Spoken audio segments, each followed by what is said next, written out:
tonight, but we just finished a special session with the Planning Commission. So at this time, I'd like to call the meeting to order. We'll start with a roll call.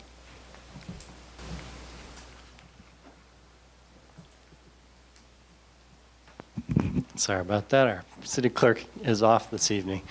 Councilmember Hara. Here. Councilmember Way. Here. Councilmember Hilmer. Here.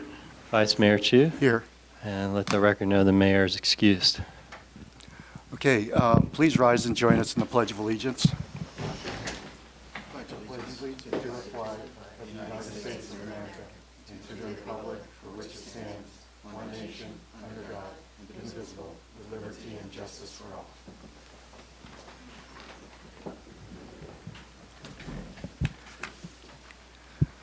Okay, first item on our agenda is for public comment. If there's anyone in the audience who would like to address the council on a matter that is not on the agenda tonight, please step up to the podium and state your name and Cindy residence. Winter, is this on?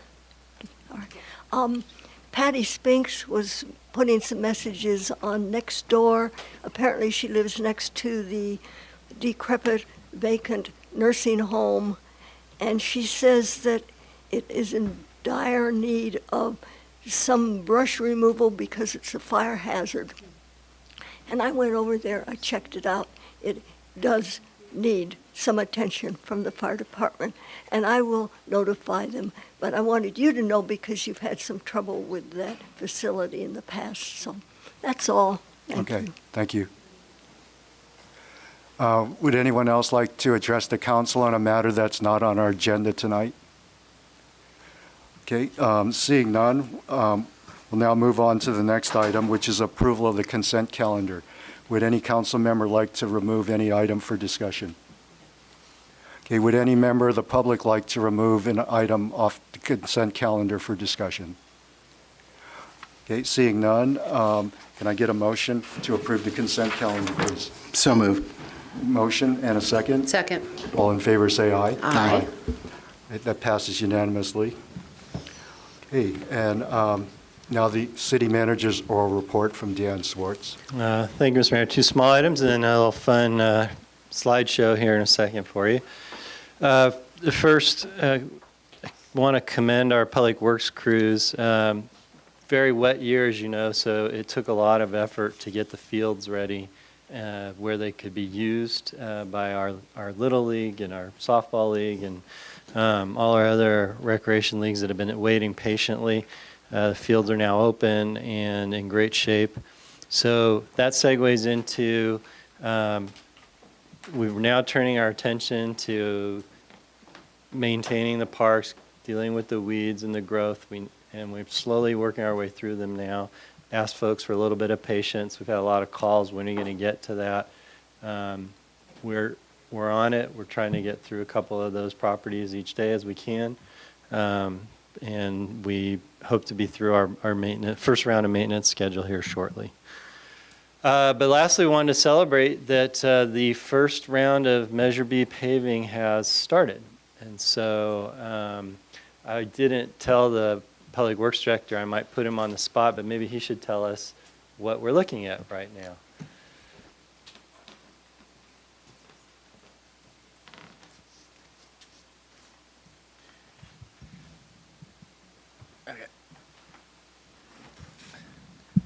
Good evening. I haven't seen this before, but this appears to be up in the Greenbrae Hills. These were taken today. Okay. Yeah. Up in the Greenbrae Hills, this year's paving project is kind of split into two main components, starting up in Greenbrae Hills, and then we'll be moving over to Wilson and Madrone. And so they've been out on the street. This is fixing any of the bad areas of the street, digging out any areas that have failed and replacing them with new asphalt before they then put a thin layer of asphalt to even out the street, and then go over it with a brand new surface where about 2 inches of asphalt on top of that. So they're basically starting at the top of the hill. So up at Court of Toluca, I think was the first street that actually got its first final lift of pavement, and they kind of work their way down from the top of the hill towards Sir Francis Drake, basically so they don't have to keep tracking over areas they've just paved. And so this is, that large machine in the back is the grinder. So that's removing the bad areas of the pavement to be replaced with new asphalt. It's also the machine that's used to go right up against the concrete curb and gutter to grind down the existing asphalt a couple of inches. So when we put the new asphalt in, it's still flush with the lip of the gutter. And this is the final mat. So this is the final pave, what will be the final driving surface. And so the truck in front has the asphalt in it, and it dumps it into a hopper on the thing that people are standing in the back is the actual paving machine. They basically go up one side of the street, come back down the other, and then there is a person in the middle that rakes the seam where the two halves meet. Very important process. It's one of the weaker areas of the mat, so that's one of the, if you see a paving crew, the guy with the rake is the most skilled guy out there. It's the one that makes sure everything fits together and looks seamless when they're done. So there you go. We are on our way. Very exciting. Thank you for coming up, Julian, on short notice to explain that. So I just wanted to share that with you, and we've been in constant contact with the affected neighborhoods. I want to acknowledge that the Public Works staff has been fielding questions, patiently explaining to folks when their street will be affected so they can plan around that. And hopefully each area is only inconvenienced for a brief amount of time. But really excited and glad to be putting some pavement on the ground. Turn it back to you, Mr. Mayor. Okay. Any questions for the city manager? No questions, but just a comment. I noticed, since I live over in Greenbrae on La Cuesta, I noticed on Friday that the trucks were moving up the hill, and they were all over the place, running all the time, and I expect they'll be moving down the hill closer to where our home is in short order. So we're very glad to see that activity. I just want to remind people, because I know, because the having the trucks out in front of their homes is going to require them to make sure they have access to their homes, and that means moving their cars. So people need to really pay attention to the schedule, because once the pavement starts going down in front of your house, you better have your car out of there and move it to an appropriate location. So. You have anything? Dan, any questions? Okay. Thank you, Dan. Now's the time for council member oral reports and comments. Does anyone have anything they'd like to report out on? Okay, Councilmember Hilmer. Just very briefly recounting an experience I had at the SMART Board of Directors meeting this afternoon, where we received a presentation on a feasibility study that was paid for by the state of California to get passenger rail service from Novato to Sassoon to the Caltrain corridor.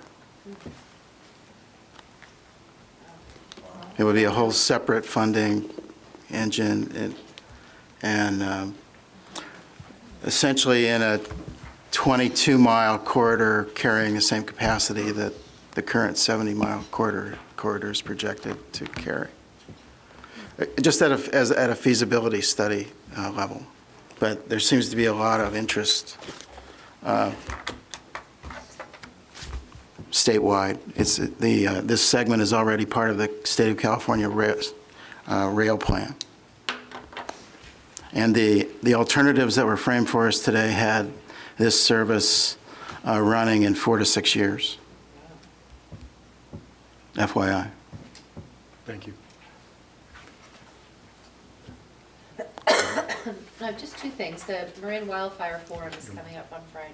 Oh, Mike. Oh. Sorry. The Marin Wildfire Forum, you've probably seen a lot of publicity for this, will be this Saturday. And at the Embassy Suites in San Rafael, and representatives from our fire department and all the other fire agencies, including Fire Safe Marin, is organized this along with Supervisor Katie Rice and the subcommittee that I sit on with the Marin mayors and council members. So if you can't make this one, there are multiple ones that are going to be happening around the county, and you saw that in the newspaper probably just recently. But this one should be the big one, so come for that one. And then also the Central Marin NRG program and the Larkspur Community Foundation and the Corte Madera Community Foundation are sponsoring event Thursday, May 16th at the Corte Madera Community Foundation called Insuring Against Natural Disasters. And it's really, I've heard this speaker before. It's in regards to a consumer insurance consumers group trying to really help people understand where they sit currently in their homeowner's insurance and what the implications are for being underinsured. And it's a very powerful discussion and very eye-opening about how little insurance many people in other disaster zones have carried in our most recent past, and how you really need to look at that. So Thursday, May 16th, I'm bringing it up now because our next council meeting isn't until the 15th, so I want to make sure people had that on their calendar. It's at the Community Center in Corte Madera from 7 till 8:30. And that's all for now.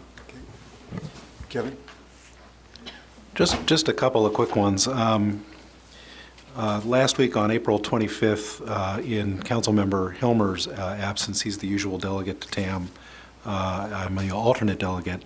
So I went to the regular meeting of Transportation Authority of Marin, along with a presentation that occurred right before the regular meeting by the MTC, Metropolitan Transportation Commission staff, on the Horizons planning effort, which is an effort on part primarily of MTC to kind of take a larger overview of what is going to happen within the Bay Area over the next 30, 40 years, and try to make an assessment of likely scenarios that may be affected by such things as sea level rise, population growth, transportation congestion, and a variety of different things, and really provide an opportunity for some thoughtful analysis that will go in eventually to the Planned Bay Area effort that's also underway at the same time. It was a very interesting meeting. The purpose of the Horizon Project is to identify strategies and projects that perform well under a variety of different conditions. So, for example, projects that enhance the resiliency of our local communities to the threat of sea level rise that's associated with climate change. It's all very much in a preliminary stage, but it's a planning effort that I think will inform the outcome of Planned Bay Area, and is a good thing to see happening. In that regard, as I said, I also planted the follow-on regular meeting of the Transportation Authority of Marin, which really focused a lot on Marin's opportunities to weigh in on individual projects that should be considered over the long haul. And again, this is a very preliminary exercise. There's a preliminary project list that has been identified. A lot of work still needing to be done in terms of defining the scope of those projects, identifying funding opportunities to make them happen. But I wanted to just note one that is in particular, and Dan may want to comment on prior discussions at TAM on this.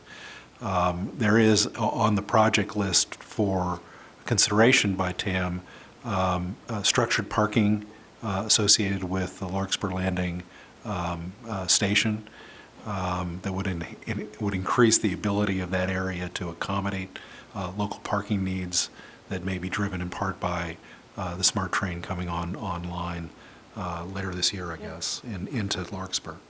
So again, that's also it's very preliminary, but it is on the priority list for TAM to see.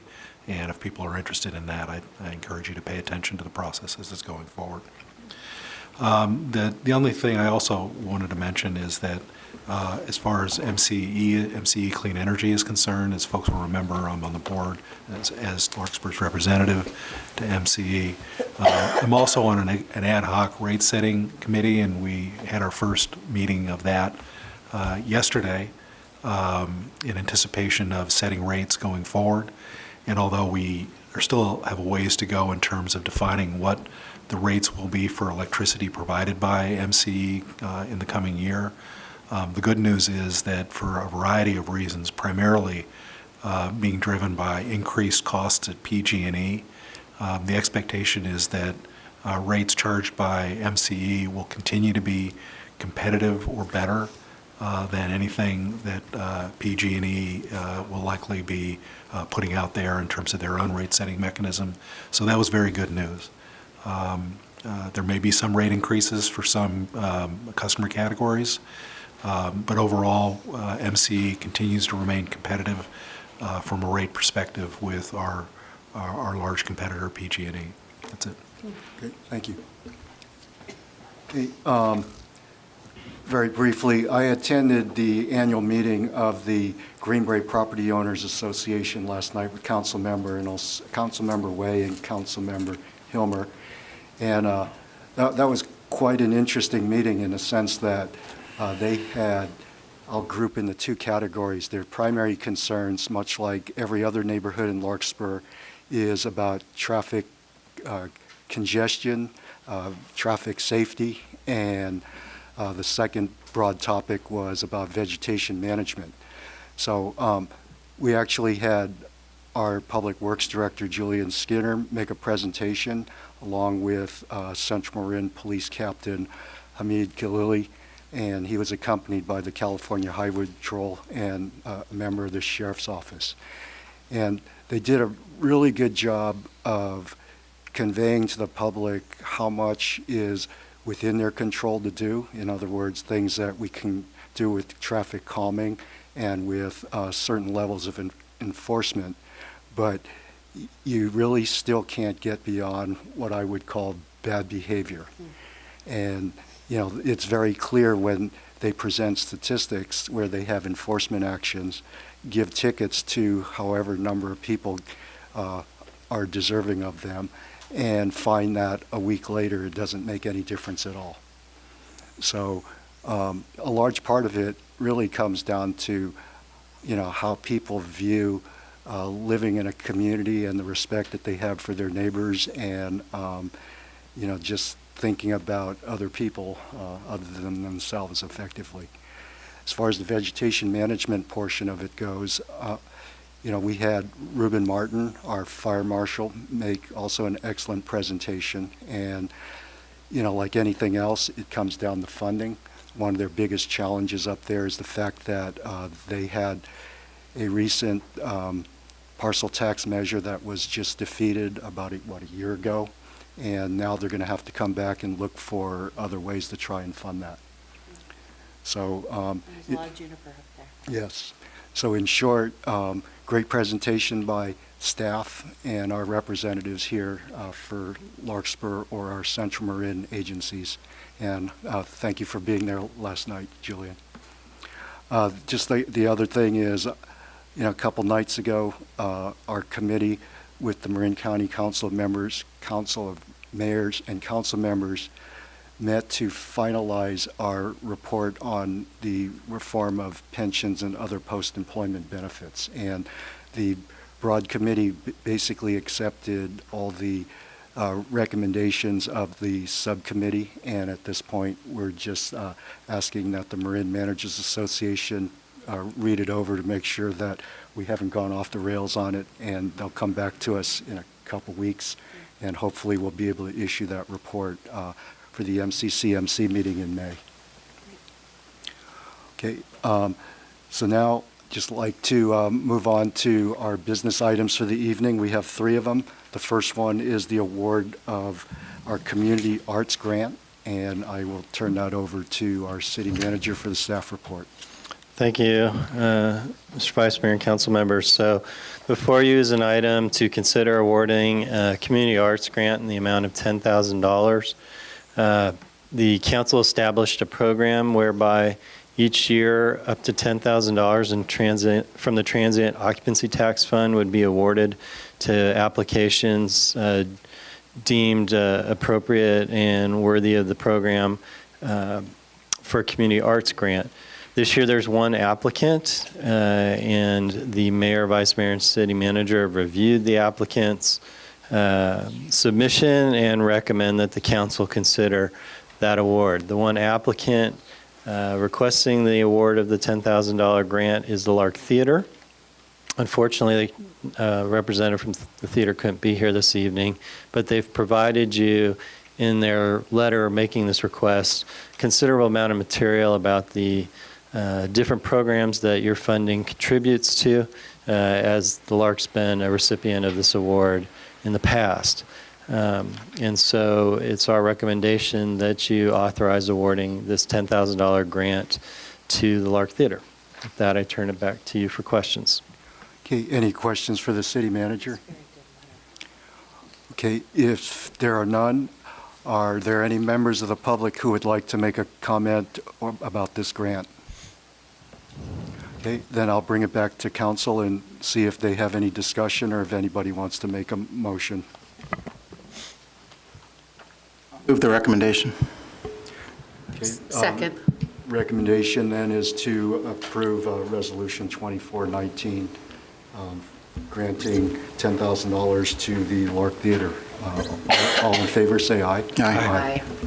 Okay, that resolution passes unanimously.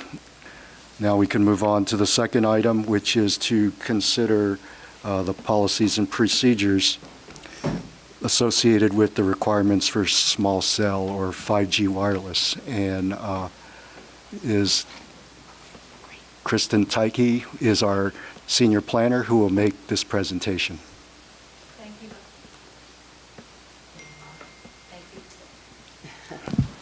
There you go. Thank you, Vice Mayor Chu, and good evening, everyone. So the proposed draft resolution before you tonight is intended to address application requirements and processing procedures for small cell wireless facilities. It's anticipated most of these installations will take place in the public right-of-way, but the rules also address installations on private land as well. As a first step in bringing the city up to date with newer laws and regulations governing cellular technology, on April 3rd, the council heard and introduced Ordinance 1039, replacing Chapter 1851 Wireless Communications Facilities. On April 17th, the council waived the second reading and adopted the ordinance as drafted. The new Chapter 1851 primarily focuses on standard wireless facilities, and within this chapter, Section 1851-050 addresses small cell facilities but refers to the proposed resolution before you tonight to establish regulations specific to this type of technology. One of the primary reasons for the zoning code update and proposed resolution is the FCC's recent declaratory ruling and third report in order, which is geared towards speeding up deployment of new small cell wireless facilities. The ruling went into effect on January 14th, 2019, which is why we're sort of pushing this forward now, trying to catch up. The FCC has stated the ruling was issued to, and this is a quote, reduce regulatory barriers to deployment of wireless infrastructure and ensure that our nation remains the leader in advanced wireless services and wireless technology.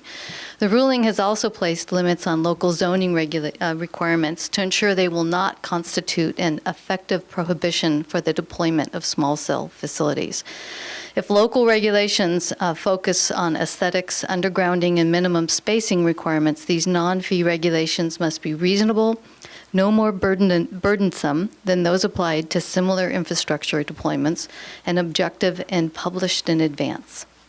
The order also directs that fees only be permitted to the extent that they are non-discriminatory and represent a reasonable approximation of the local city's costs.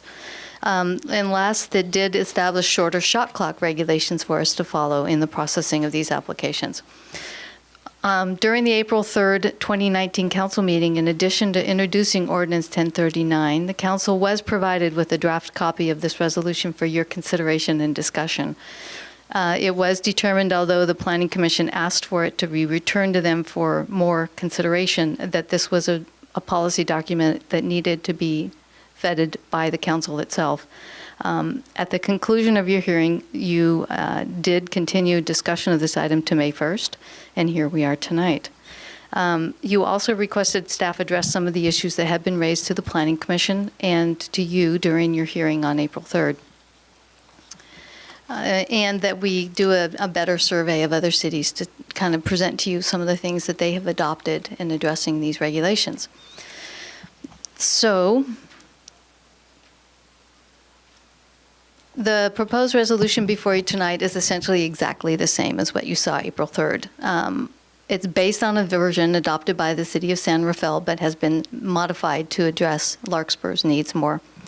If adopted, this document would establish policies, procedures, standards, and limitations for the small cell facilities. As a policy document adopted by resolution, the regulations and procedures can be more readily amended if we need to address future changes to the industry, the FCC rulings and guidelines, or future court actions. Staff report included a breakdown of each section of the resolution to provide the council with a general understanding of its content and requirements. I won't go through all of those now, but I'm happy to answer any questions you have about them. With regard to potential amendments recommended by the Planning Commission and members of the public, I'm going to run through those really briefly. Most of the members voiced objections to installation of any small cell technology on the basis of negative health impacts caused by RF exposure. Due to the direction of the 1996 Telecommunications Act and more recent FCC ruling, local governments are not allowed to use health and safety concerns as a basis for its regulations or to deny an application, provided the facility meets the FCC guidelines. With regard to setting minimum distances between small cell locations or requiring a facility maintain a distance from any specific use, the resolution does not address that. It does not provide any of these types of standards. Staff notes that the FCC ruling requires that anything we adopt be objective, reasonable, and non-discriminatory. As the city could not restrict multiple carriers from proposing facilities along the same roadway, trying to impose minimum standards like 500-foot separation or 1,000-foot separation becomes really problematic with regard to the FCC ruling. In addition, establishing a minimum distance between a wireless facility and a specific use is also problematic because we have to base it not on health concerns, but primarily on other local standards such as aesthetics, preservation of views, things like that. And this approach also has some limitations as well. With regard to strengthening the exception procedures to encourage greater compliance, findings for approval of small cell permits are provided under Section 7C of the resolution. If a facility is not proposed in a most preferred location, finding 2 requires an applicant demonstrate with clear and convincing evidence that the more preferred location within 500 feet would be technically infeasible. In the interest of ensuring the regulations do not prohibit cellular carriers' ability to provide service as required by federal law, we allow the justification for the exception to be based on the industry-specific technical information, being the experts in this facility and in this field. With regard to adding more stringent provisions to address impacts on small cell wireless installations on heritage trees and landscaping and trees are currently addressed under Section 8, Standard Conditions of Approval, Condition Number 15, and Section 10, Design Standards. The language does not specifically talk about heritage-sized trees, and it should be noted that this application, any application, is always subject to other provisions of our municipal code if they are applicable. But if the council wishes, we can add language that references the heritage tree regulations of our municipal code, sort of give the applicants a heads up that this is necessary. It was suggested the text should specifically require compliance with other state federal laws, including the Endangered Species Act and ADA compliance, and this is already addressed under Standard 8, Section 8, Standard Conditions of Approval, and Section 10, Design Standards. With regard to requiring yearly recertification of small cell wireless facilities, a yearly recertification provision is not included in the resolution. However, we have so many conditions of approval that are pretty encompassing with regard to maintenance, being able to revisit for RF compliance. There's a whole host of conditions, and we believe that these conditions are adequate to ensure that the facility will remain in compliance, or that we can impose improvements that will ensure it's remained in compliance. Last, it was suggested that the city should add a severability clause. This is not in the resolution, and staff has no objection to that. It might be a good idea to include that as well. The other thing we did provide you was a short survey of other municipalities regarding how they've addressed cellular technology and small cell in particular. Generally, almost all of the towns used a basic template that seems to have circulated throughout this area. It provided updated definitions, detailed submittal requirements, locational preferences, mounting preferences, standard conditions of approval, and exception provisions. And then each jurisdiction sort of personalized it for their own community. I did give you the survey of a range of cities in Marin as well as 2 outside Marin, and I'm happy to answer any questions regarding the information in the report and the survey. So we recommend the council take public comment, close the public hearing, consider the resolution, and provide staff with additional direction. Or the council may adopt the resolution as proposed or subject to modification you just direct us to make as part of that motion. Anyone have any questions they'd like to ask Kristen? No. Kevin? Just a quick question on process. You know, one of the things that came out of the last session where we considered this issue with the city council was, as you noted, the suggestion that staff go and take a look at other ordinances that have been put together in Marin in particular that might be more stringent, for example, than the San Rafael ordinance. So I'm just wondering if you could comment briefly on what you did in order to go through the process of taking a look at the options that might be available in terms of other ordinances that have been looked at by other municipalities. Well, I took a look at the regulations adopted by Mill Valley, Ross, San Rafael. Who else? I've got a whole stack of them here. Fairfax, Danville, South San Francisco. I think I left someone out. Some of them, about half or so, require planning commission review, and others have assigned it to more of a ministerial permit heard by the planning director or zoning administrator. What else would you like to know? No, that was just... Okay. That mostly was my question, is Yeah. that just what was the process that we went through and to make sure that we've considered potentially more stringent requirements that other municipalities may have adopted. These are the other communities I looked at. You may want to wave that around a little bit if you can lift it up. Yeah, there you go. So I only asked that question because it did come up, you know, in our last meeting that we wanted to make sure that we're doing a good job in terms of assessing what other communities are doing, and that we're adopting an ordinance that we believe, consistent with federal requirements, is as good as we can do in terms of protecting the public and making sure that we're complying with our obligations. It's really amazing how many similarities there were between them all, because it's clear we all took a standard template and then changed it or expanded it. Okay, thank you. Yeah, if I could just add, in terms of the question of stringency, since it did come up at the March meeting, I think one of the things that my office and the staff thought in looking at all these comparisons was that there are slightly different approaches, but they sort of end up at the same place in terms of regulatory compliance. And so, just to take an example, the distances between facilities is just one way of getting to expressing a preference about where the facilities be located. The regulations that are being proposed also have a list of preferred locations. It just doesn't set a distance requirement to get there. And to me, ultimately, in terms of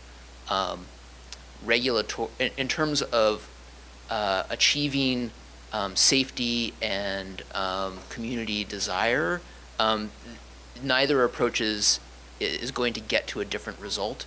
It's just a different way of approaching it. And our feeling was that the approach that we were proposing was sufficient to meet the goals of Larkspur. I wasn't at the original discussion, so. Okay. There was, one of the comments you made was, people asking for the 1 year kind of assessment or renewal or review of the facilities. The staff report says that they're going to use whatever maintenance interval that the provider is going to be doing as part of their own. Do you have a general sense of what their maintenance interval would be? Their maintenance interval? Yeah, because it was basically implied that they're going to be doing their regular maintenance anyway. So if they have this 10-year, I don't think it's a lease, but whatever we permit, how often would you expect them to come out? I didn't exactly say that I assumed what their maintenance interval would be. What it says is we have conditions of approval we're going to impose on their use permit. And those conditions address things such as regular maintenance, Yeah. maintenance of landscaping, replacement of trees that are damaged. And so the city would have to basically note that this doesn't look like they're maintaining it and tell them they need to meet their conditions. Okay, so you'll just look at it on an as-needed basis. Right. The hope is they're going to follow the conditions they've been imposed on them. Okay. In terms of recuperation of costs, do you see any of our public properties as having an opportunity cost? There's a limit on how much you can charge annually for use of a facility in the right-of-way. I think it's around $270 per site. That is, the FCC in one of the rulings established that as what they consider to be reasonable compensation, but they didn't say that that is actually the limit on what can be charged. And so a number of my colleagues are currently involved in pretty tense negotiations with some of the providers about what the compensation level will actually be for the use of public facilities and what constitutes reasonable compensation and market value. So if we thought that there might be another use for that property, it's not likely the threshold's going to be way too low for us to charge them more. Well, I think that we'd have to, I realize, it sounds like you're asking kind of two questions. One is the opportunity cost, but that's all, and relatedly, what can we actually charge them? What we can actually charge them is going to be a combination of what we can demonstrate as actually being establish as what we consider to be the rental value of it, and then what we can negotiate with them through that process. I think the opportunity cost is obviously going to be, is there a better use of it that we could obtain that would produce either greater public benefits or a greater level of revenue, and whether or not the use of the facility for that purpose would preclude the location of the wireless facilities on the same public property. And where it ties together is that if we determine that there is another use that will generate more revenue or benefit from it, that we couldn't charge them any more than some ceiling already, and that's already been established. Yeah. Is that correct? Yeah. Okay. Just a All right. follow. Oh, go ahead. Go ahead. Just to follow, just for clarification, you mentioned the FCC setting out that proposed cost. Is that a recommendation? It's not, or does it constrain us in the exercise of our discretion in setting these fees? I believe the way that they characterized it was kind of a presumption of what would be reasonable rental value. I may not have that exactly correctly. I hope it's a rebuttable presumption. It is, but what we've heard from the wireless providers is that, no, that's what the FCC said. So that's sort of their starting point on negotiations about what the rental value would be.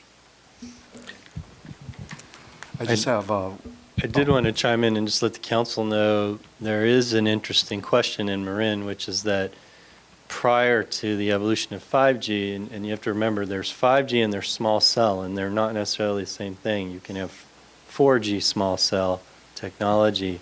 The Marin General Services Authority, of which Larkspur is a member, and which owns all of the streetlights, because we transferred ownership to that Joint Powers Authority, negotiated rent agreements with Verizon's representative and T-Mobile's representative for rents much higher than that figure. And so it'll be an interesting question if you've already put pen to paper and said that rent's okay with us. It strikes me that's reasonable. Yeah. So I know MGSA is wondering if they'll get challenged at some point because they'd already established rent for the use of their pole 4 small cell technology. And then just to assure the public, the way MGSA structured the agreements, they still have to come here for a local permit before they can use the pole. yeah, just one other question about the ranking order of the things that are least desirable, starting at the top. The residential portions were listed as second, but the planned developments were much further down the list. What consideration would you give a planned development that is residential? Well, we've asked that they not be considered first. They're sort of listed as least desirable. Yeah, but would it raise to the level of being treated more as residential as opposed to PD? Well, there are PDs that are commercial. Yeah, but you look at like Rose Lane. Mhm. That's basically residential. And it does mention that we don't recommend it in PD districts that are residential, I believe. Yeah, I'm just thinking, yeah, but the way the order is, I mean, if that ends up being codified like that, then, Well, this is a draft. If you find any portion of this needs some rearrangement, I'd be happy to do so. okay.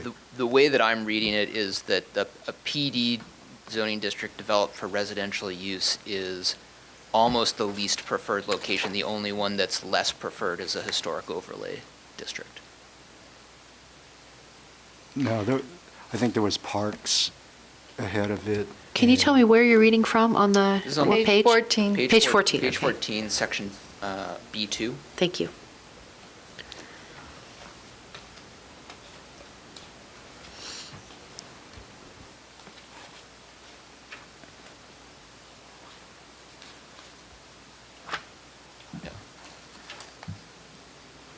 I think it might be appropriate to add them together with just regular R1 so that there isn't a difference, because I think the point of the listing is just to discourage the installation in R1 districts of any kind or residential. Yeah, okay, thank you. Just a point of clarification, just on the way this section is organized, you've got two categories of most preferred and least preferred, and then a listing of locations within each of those categories, but they're not clearly prioritized according to that listing, or are they? I think the directive here is that it goes from 1 to 4 as most preferred of the least to least preferred of least. Yeah, so the first thing it says in section B is that they're ordered from most preferred to least preferred. So It's a little ambiguous. I see what you in mean. terms of, it's the categories are most preferred, and then that's first. Then, so there may be some tweaking of the language here to make sure that the listing within the categories is, in fact, a listing that reflects what is within that category the most or least preferred. So we don't have any questions about whether it's, residential versus historic, just because it's just they're both in the list, and they might be considered to be equivalent, and I don't think that's the intent.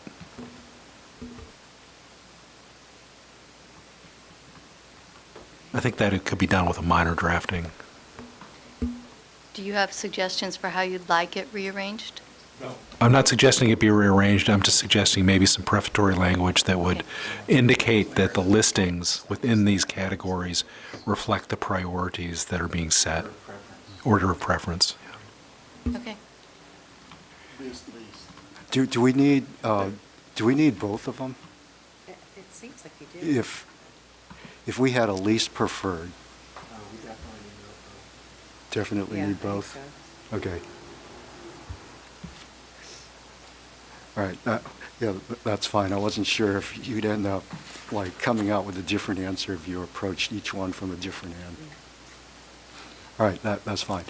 If there are no more questions for Kristen at this point, we'll take questions or comments from the public. Yes, James? James Holmes, Larkspur.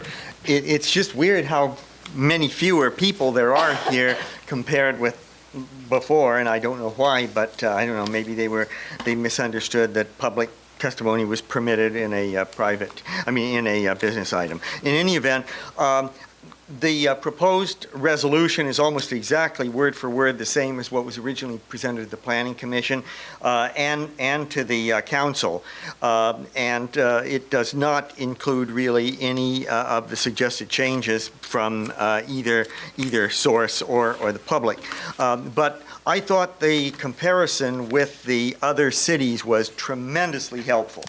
And so as a result, I think it also shows that our proposal, the San Rafael model, is very clearly weaker and less protective than other models, other Marin County cities. And so I have prepared. You can give them to Shannon, please, and she can distribute it. I was hoping, I want to give it, I want you to review it.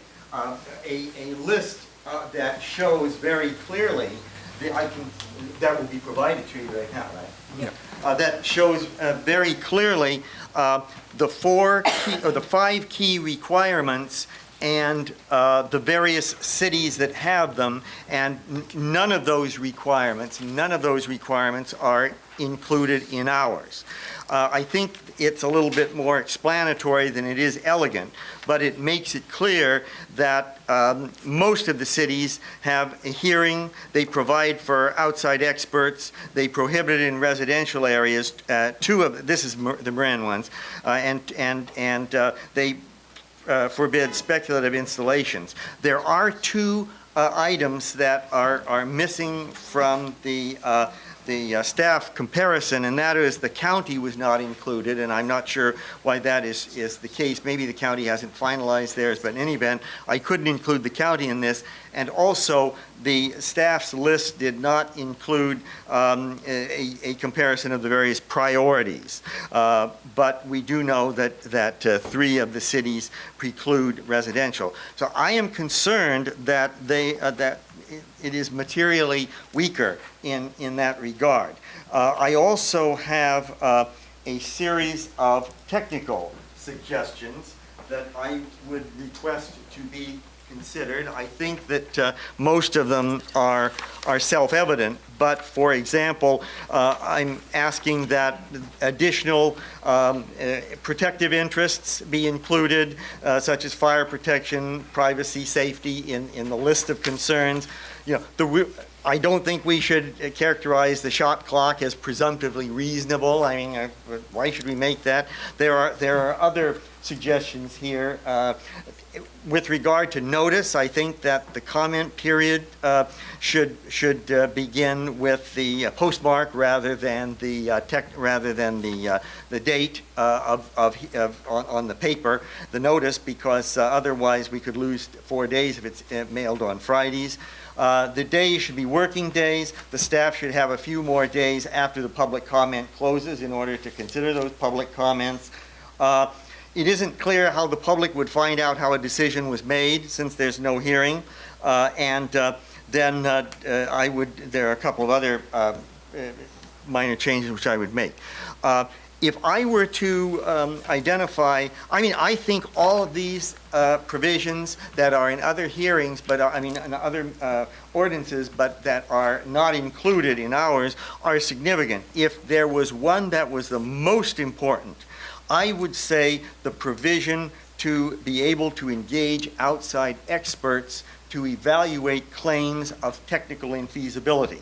Because in about 5 to 10 places in the ordinance, applicants are allowed to vary from the standards if they can demonstrate technical infeasibility.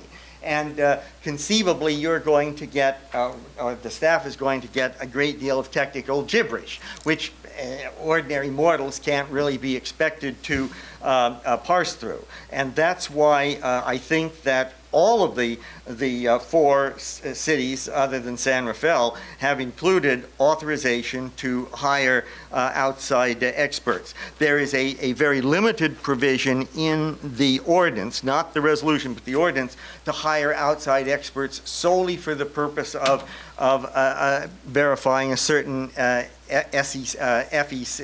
FCC provision. But nowhere does there appear to be express authority to hire outside experts to evaluate the claims of technical insufficiency.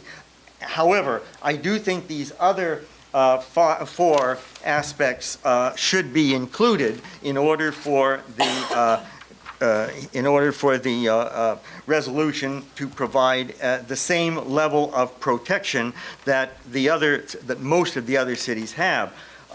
San Rafael is the least like Larkspur, and candidly, I really haven't heard any justification for using theirs versus some more typically residential city.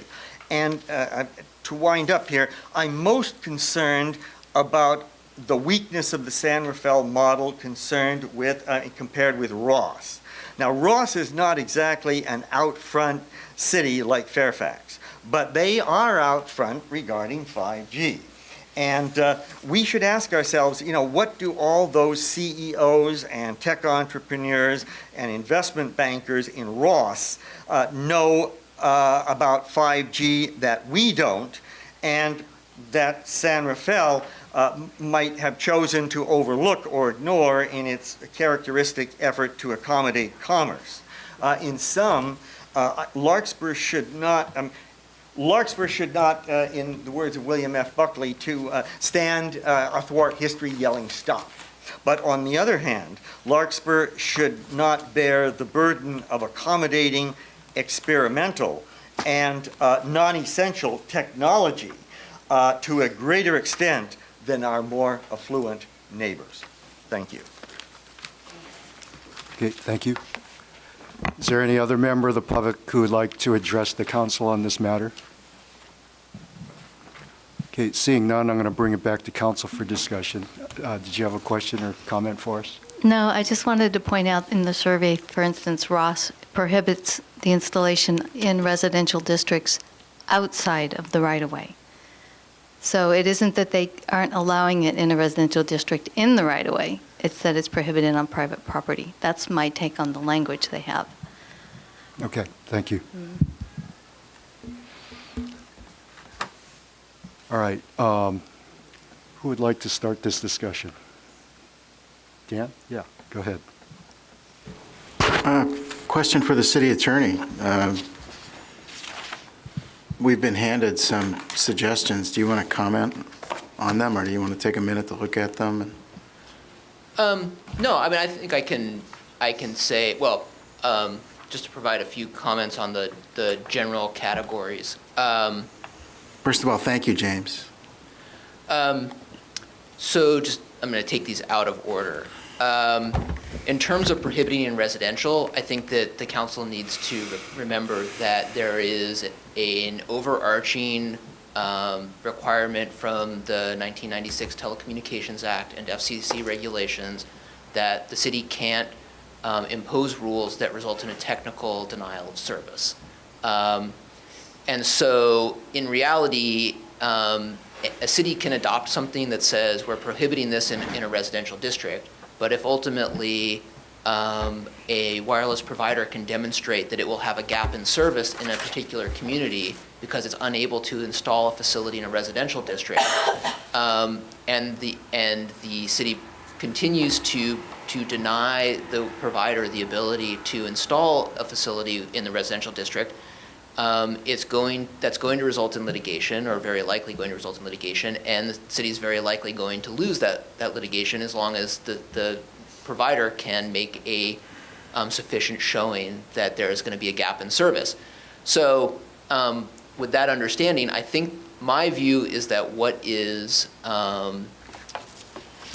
in the resolution that's been proposed, as was already reflected in the discussion about most preferred to least preferred locations, although we will clarify that wording when we bring it back to the council, I think expresses that and requires a provider to look for locations other than residential districts first, and only if they have determined and can show to the staff's satisfaction that they have looked at every other place in the city and can't find another location and would have a gap in service as a result of that, only then are they going to be able to install something in a residential district. So I think that we get to the same place without imposing a limitation that isn't ultimately enforceable. That makes a lot of sense. Why would the other cities then put that into their resolutions.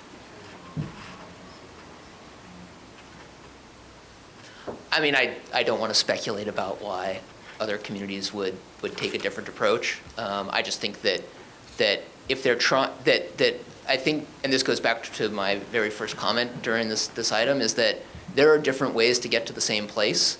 And I think that functionally, that what we're proposing addresses the location of these facilities in residential districts, but in a way that doesn't basically put the city in the position to have to give way in the face of evidence from an applicant that they're going to be in violation of federal law if they deny something. Instead, we've made fairly clear, look everywhere other than a residential district first, and if you can show us that technically it's not possible for you to provide service consistently unless you install it in the residential district, only then will you be allowed to do that. So it's just it's a different approach, and one that I think is more administrable for your staff. Can I ask a follow-up on that? Just to clarify, because that sounds right to me. And, again, I don't know what's going on in the minds of other folks who've looked at this issue, and God bless them for doing that. The worry that I would have, and I think this is implicit in your comments, is that if we included an express prohibition of any sort in the ordinance itself, that would create an opportunity for litigation to challenge the ordinance overall. And that actually kind of gets us back to the severability issue that Kristen mentioned. I want to come back to that because I think it's a good idea. But certainly in the absence of that, a challenge to the ordinance, particularly in the absence of a severability clause, a challenge to the ordinance based upon the fact that it has an absolute prohibition of any sort would subject the overall ordinance to be invalidated in a court of law. Yeah, I think that's right. Just to continue going through the list, the separation issue is basically the same as the residential issue. I mean, I think that we've achieved the same goal without specifically requiring separation by distance or from particular uses. Because again, the federal rule is going to be, does the separation result in a functional denial of service? And if so, then the separation is going to have to give way in the face of that.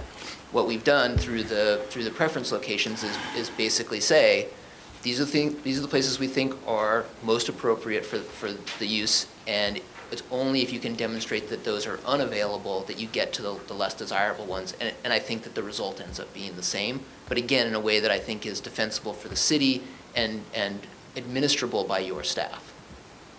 Okay. Yeah. I'm just going to give you a hypothetical, and we got two lawyers in the room, so each of you can answer.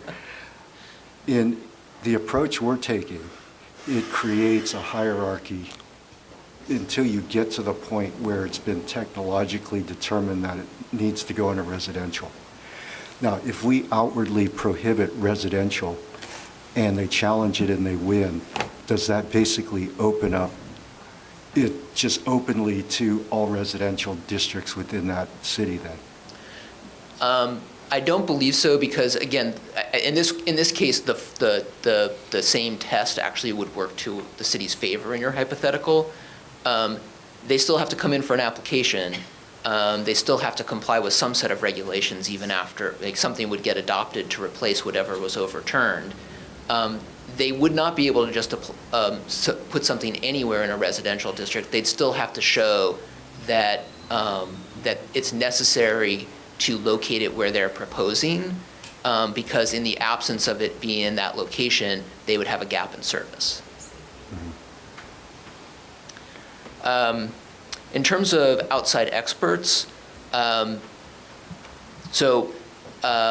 is right that the ordinance is the only place that speaks specifically to this issue. My view is that the way that the resolution is constructed is that there are a series of findings that have to be made for approval that require a demonstration of specified technical issues. The staff has the authority to retain an outside consultant to advise them about whether or not those technical requirements have been satisfied without an express provision authorizing them to do so.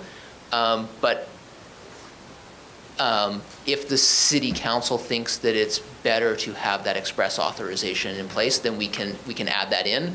But I think as we were preparing it, we didn't think that it needed the express statement to that regard, since it's within the power of the staff to do anyway.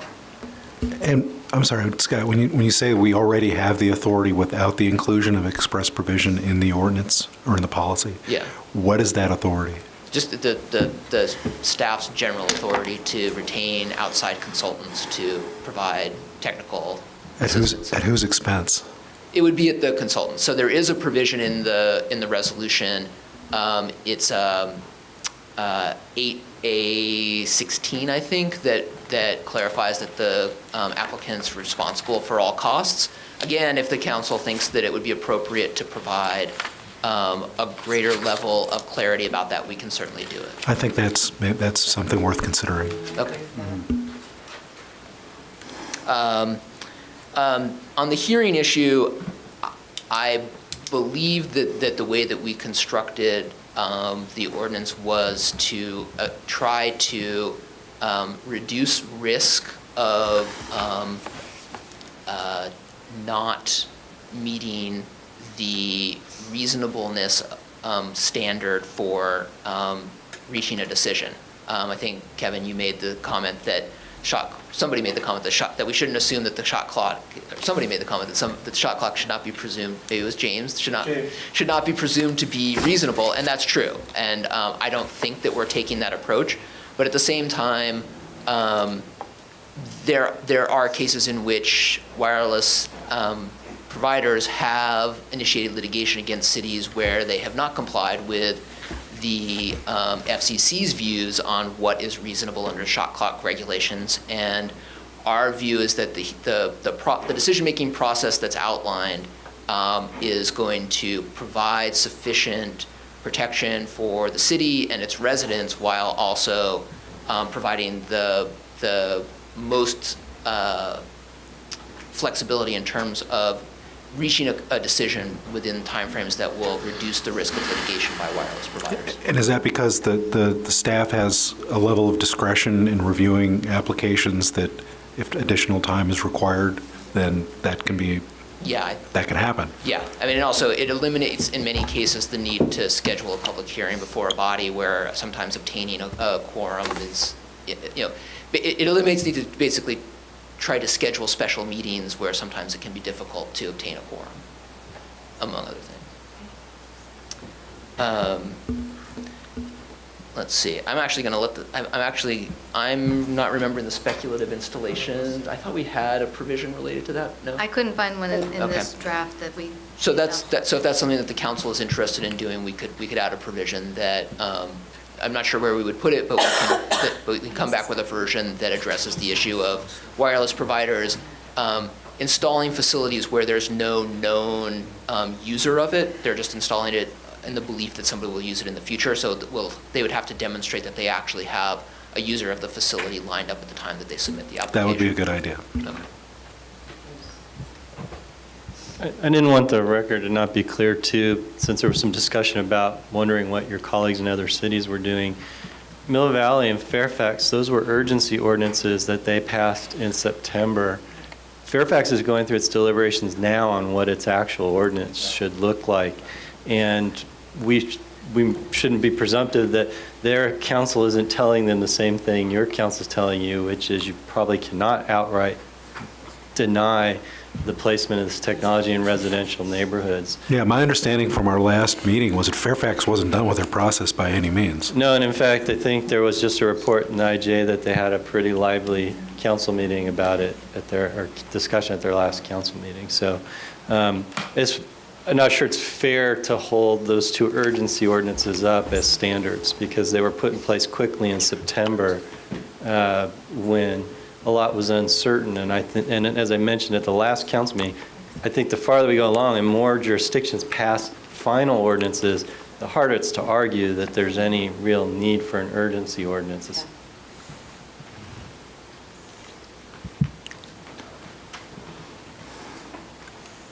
Okay, so. Thank you for that explanation. So just a point of clarification. So we've had a good discussion here, and I think we may want to make some suggestions for staff to incorporate some additional language. So what will be the process then going forward? Yes, I haven't heard anything we can't put together and bring back to you at your next council meeting. And that would Is that include fair? a new provision on severability, because I think that's important. Yeah, I think what I'd heard is the severability provision, a clarification that, about the staff's ability to retain experts at the applicant's expense to assist with reviewing technical submissions that are necessary to make findings, and a prohibition on applications for speculative locations. And just if I could ask, while you're going through the exercise, maybe give some additional thought to the issue of public notice and public involvement in the process.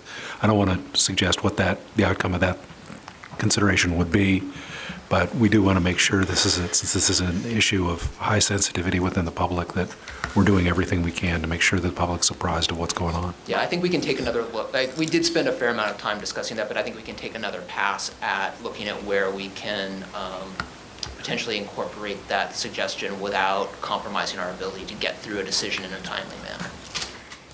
yeah, the other thing that was suggested that early on was the inclusion of a reference to our heritage tree ordinances. So that would at least solidify and point them to what their expectations are in the event they have to remove a heritage tree. Yeah, as Kristen said, I think there's absolutely no way that somebody's going to, I mean, other than complete illegality, nobody's going to get through the application process removing a heritage tree without having to go through the permit process, but we can absolutely cross-reference it so that anybody who's reviewing these regulations before they've talked to staff will know that there is such a thing that they'll have to comply with. Okay, is there anything else council would like staff to consider? Just take a pass at all the public comment we received on this evening. See if there's anything helpful in.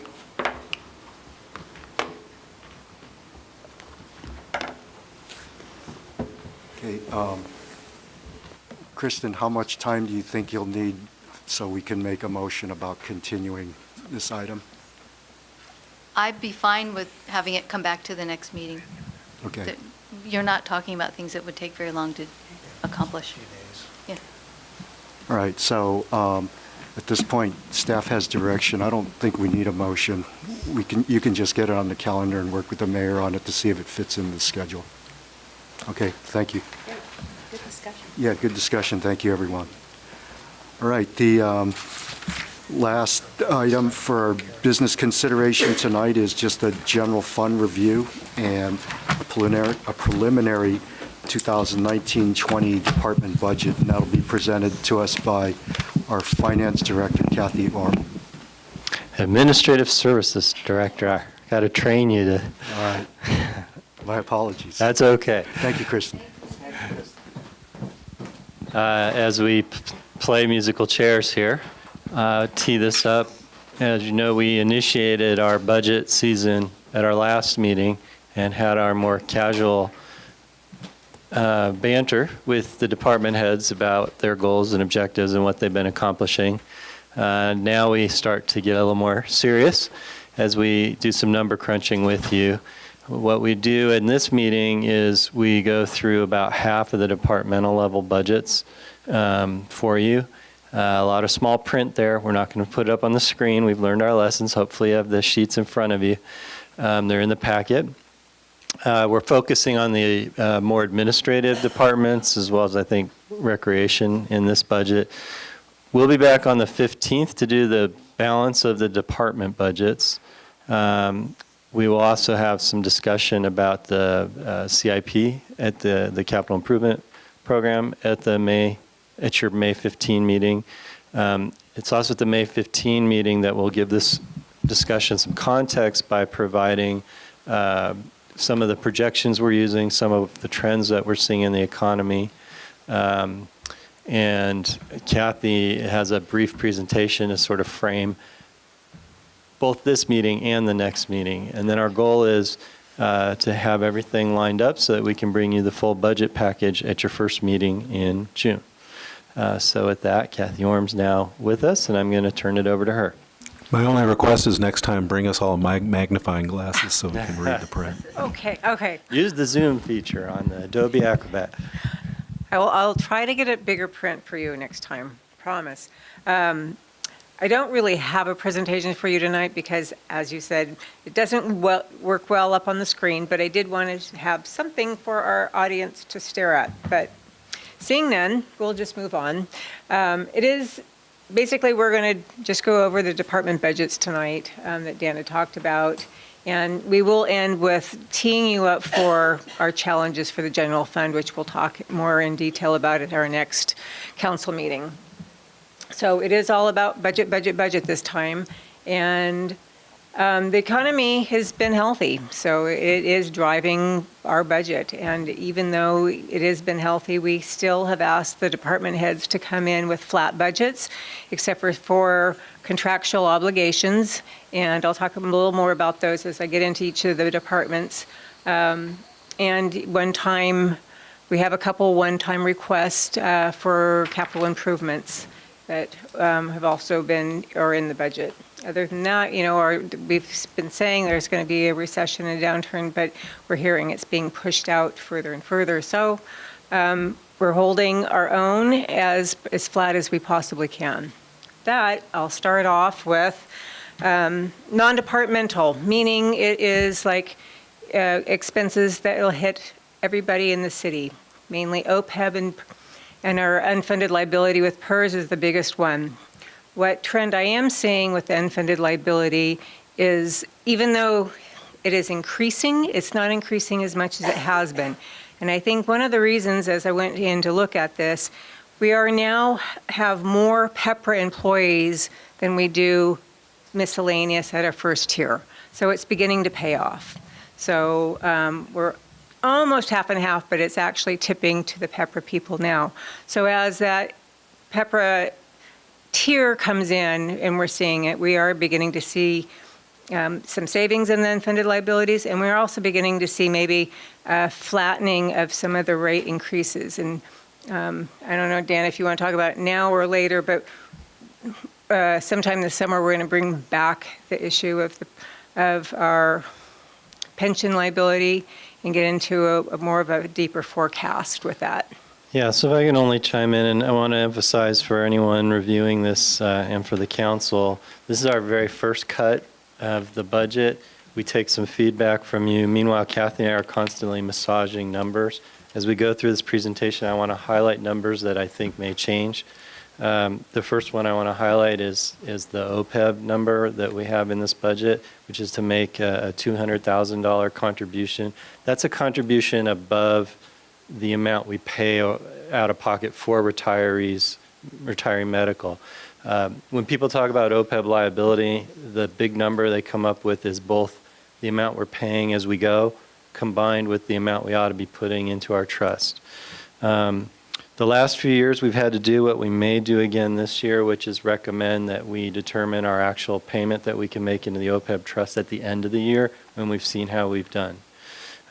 That's not a good trend, and we need to break this habit that we've gotten into. So what Kathy's alluding to is, I think when the dust settles from adopting this budget, we want to work with you on a series of discussions that create a new 5- and 10-year plan to deal with this challenge. You'll recall we adopted a 5-year plan to get us up to where we were making our full contribution toward our retiree medical obligation, and we sort of got waylaid by the decisions from PERS that really ratcheted up our costs there.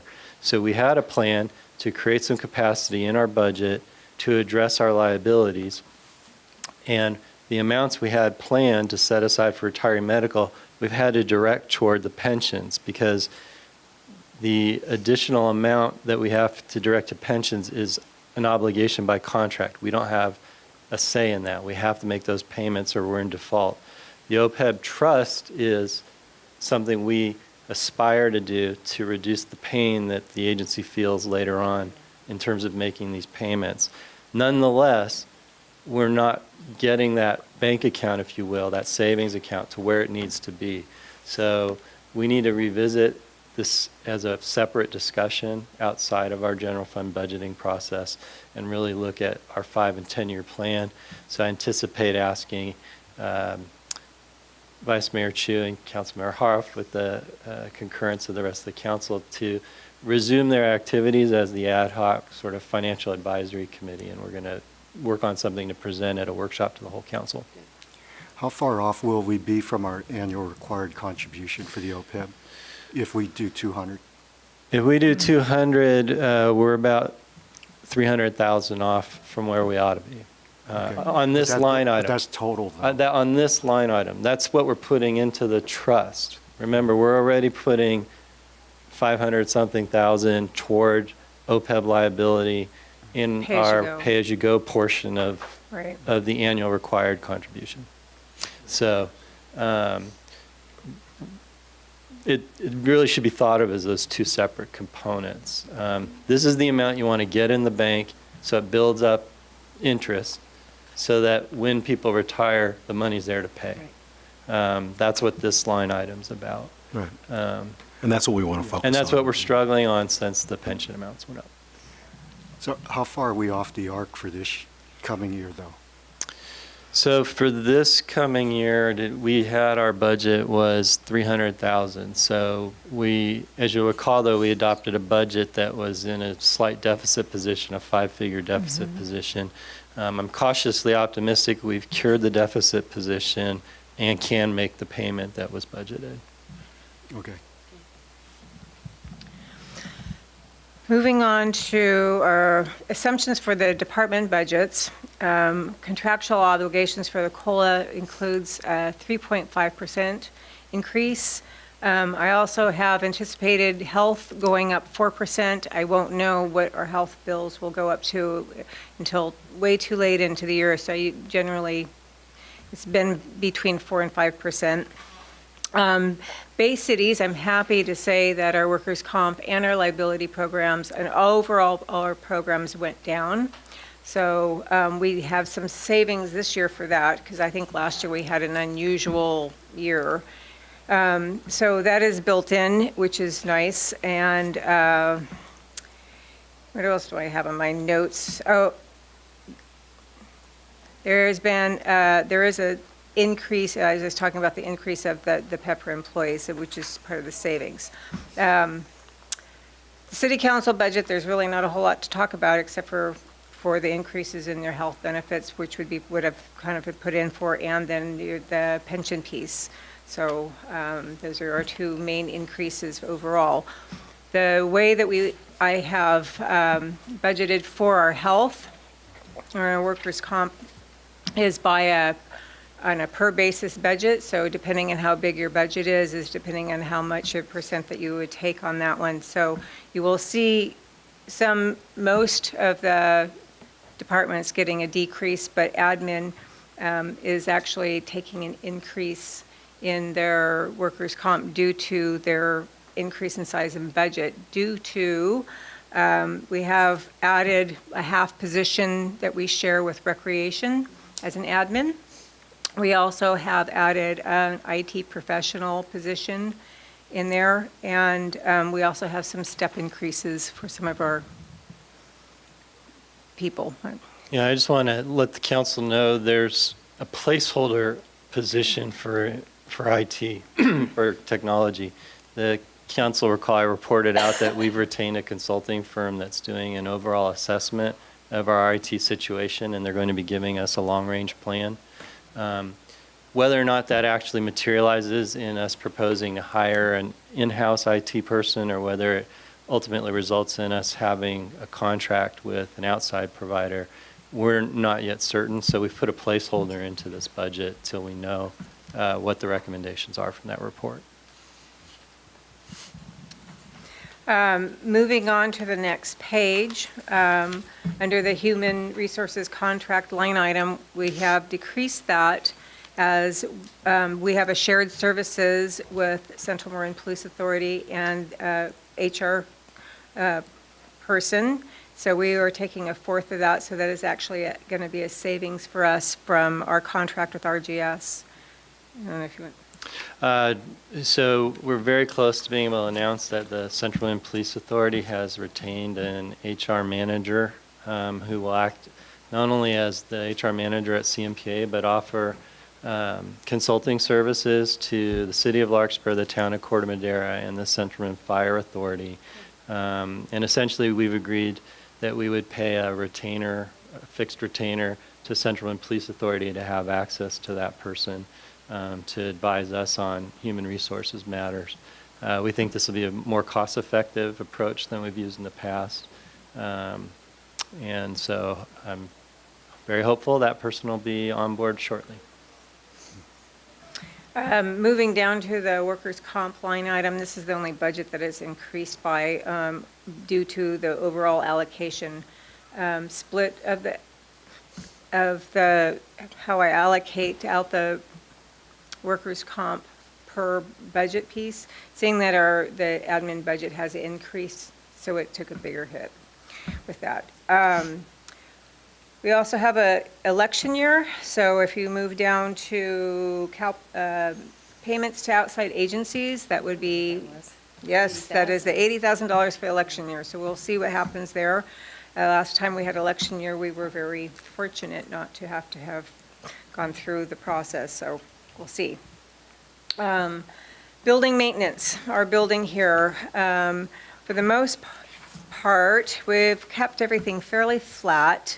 I have the direction from Dan Schwartz. I have removed the budgeting amount. I was building up our budgeting amount for a replacement of our elevator, but in talking with Director Skinner, it seems to be that there would be a larger project involved in this, and so we should probably incorporate the elevator into the seismic retrofit of the building. Yeah, so just to explain, Public Works staffs assessed the situation with the elevator in this building. We had hoped that we would build up sufficient funds to just buy a new elevator. They've determined that we can't do that because the current elevator shaft and the current size of that elevator is not accessible under current law. So once you start talking about a larger elevator shaft, you need to have a bigger conversation. So this is a pittance in compared to that bigger conversation. It makes more sense to take it out of the operational budget and treat it as a capital project and have a discussion under that process.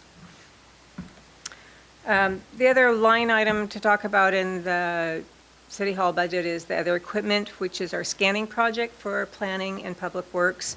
This has been an ongoing project, so that as Jamie has gone through the public, this is what is left over what has originally been budgeted.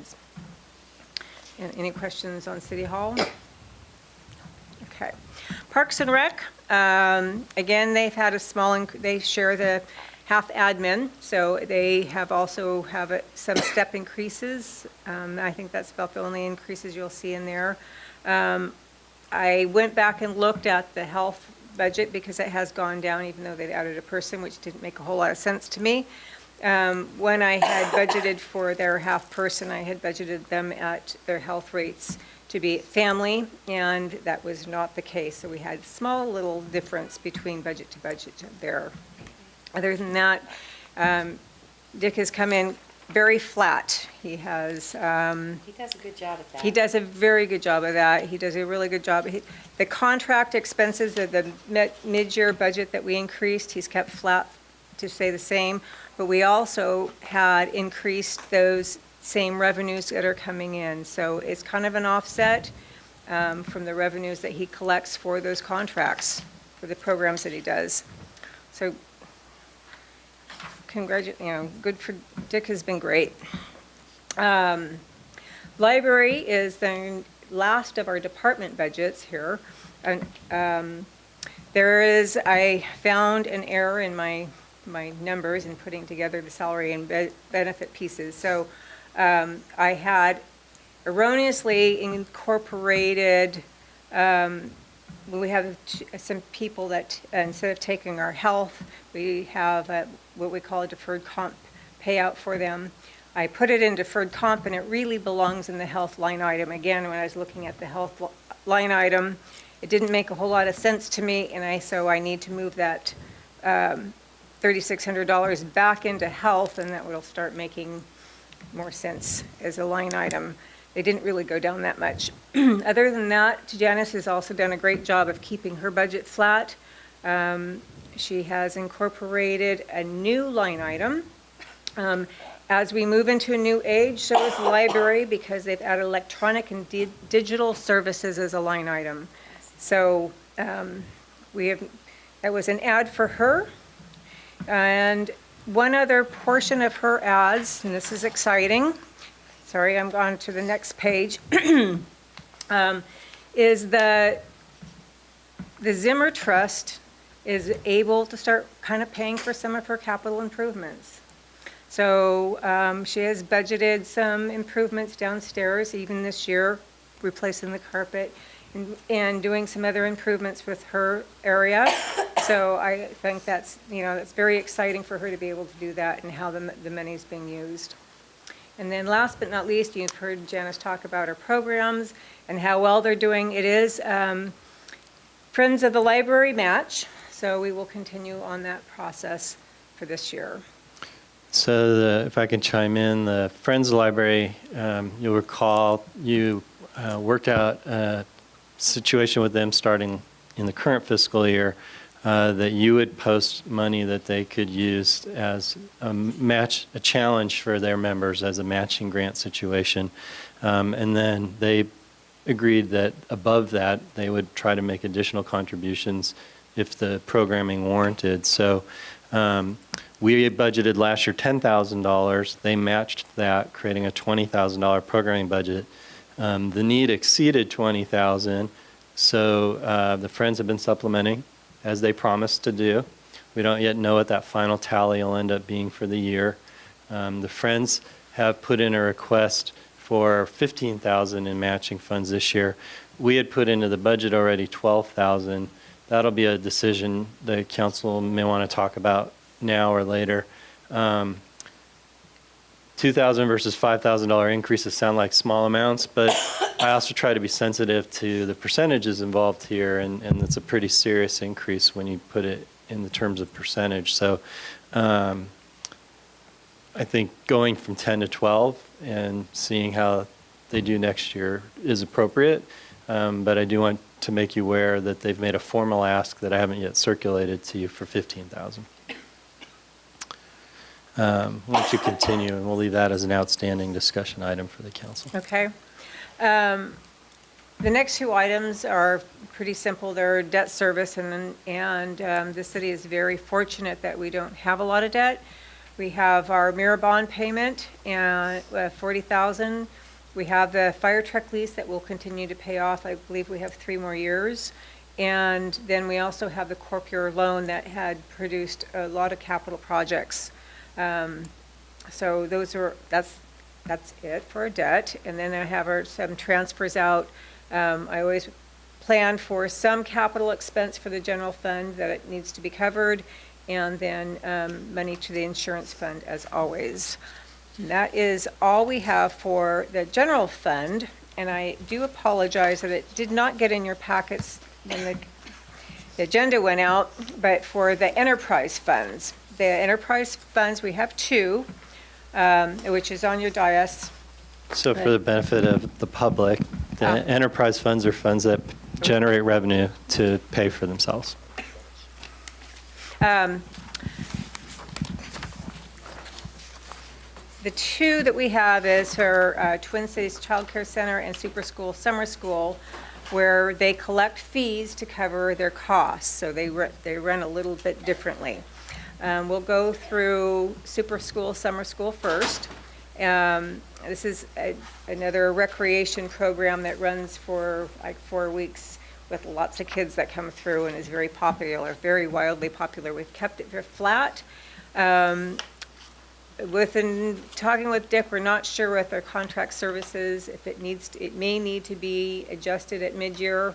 We'll see how that goes, but they are well within their means of being able to collect the fees and cover their costs.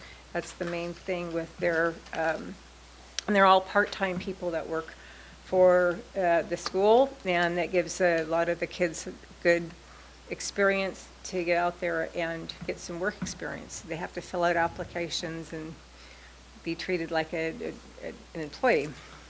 I think if Director Whitley was here, Dick, that's Dick that we keep referring to for the Recreation Department, he would probably tell you that the limitations on super school, summer school are not the demand of the public. It's the ability, our ability to deliver quality programming.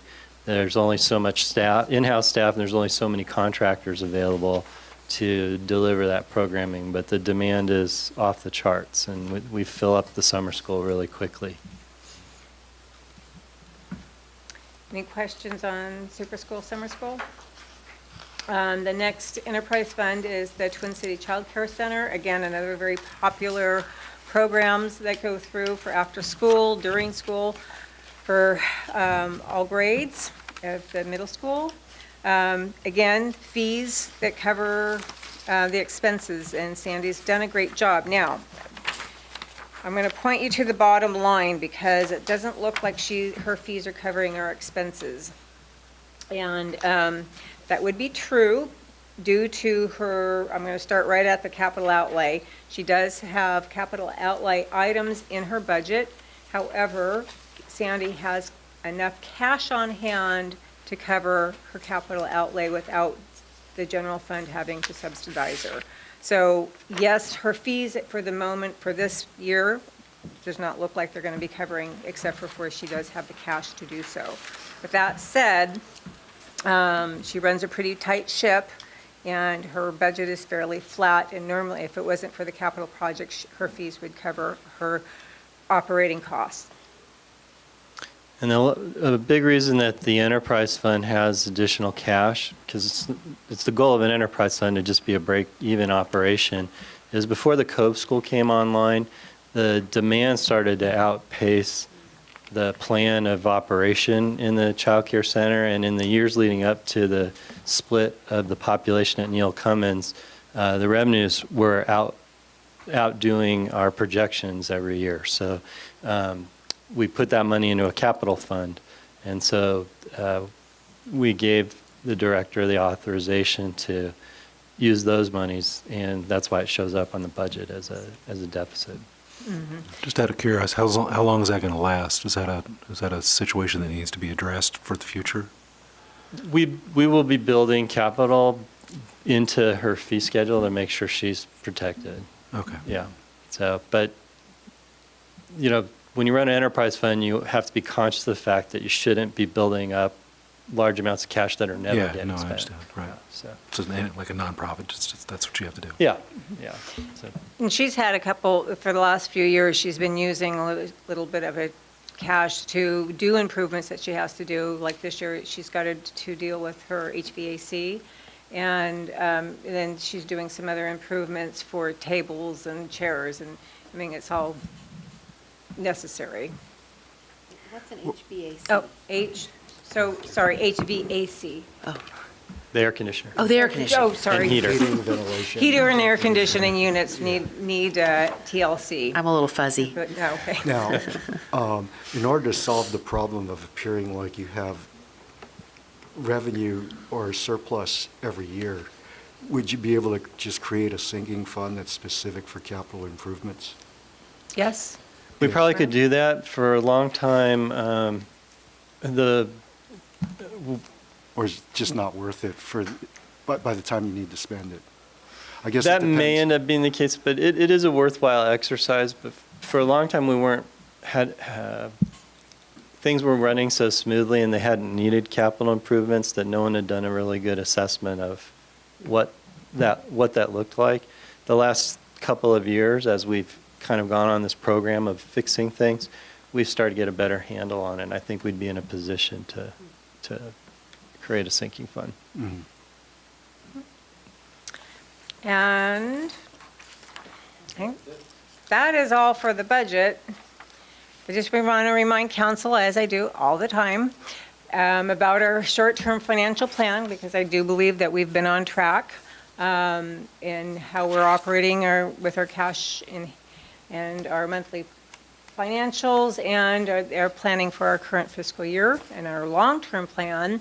I know that we've been really, really fortunate to be able to, with the help of all the departments in keeping on budget, each year we've been able to put that excess over to our contingency fund for our reserves. And so we're on track, we're doing well. So I'd like to keep it that way. Other than that, there's questions, so that's. Any questions for Kathy? Very thorough, thank you. Yeah, thank you. Okay, well, we don't have any more public here tonight, but yeah, that was really easy to read the way Awesome. you presented it, so thank you. I Perfect. guarantee you, next meeting will be a little longer because we'll have our more in-depth departments to deal with. I also should let the council know that Kathy and I are going through a first, which is being the responsive reviewers of the Central Marin Fire Authority's budget, which was the first draft has been sent to us by our counterparts at Corte Madera, who are, just as we are the administrators of the finances of Central Marin Police, they are the administrators of Central Marin Fire. And so it's a new role for us, and it's been interesting. So Keep them honest. That'll be a new part of our budget process this year. So. Good. All right. Okay, well, thank you, everyone. I guess at this point, we can just adjourn to our next regular meeting on May 15th. And we have a 5:30 item again next time, correct? I think so. I think the 5:30 is what Jamie sent me. Yeah, I think there was is it a park and rec? I think, is that the next meeting or the June 1st? That's June. That's the first meeting in June. I think you have some interviews lined up for the next meeting. Could be. Yeah, but Park and Which Rec are is open on to the the 5th. public. Yeah. So. Right, thank you, everyone. Good evening. Motion to adjourn? Motion. All right, all in favor, say aye. Aye. Aye. Thank you.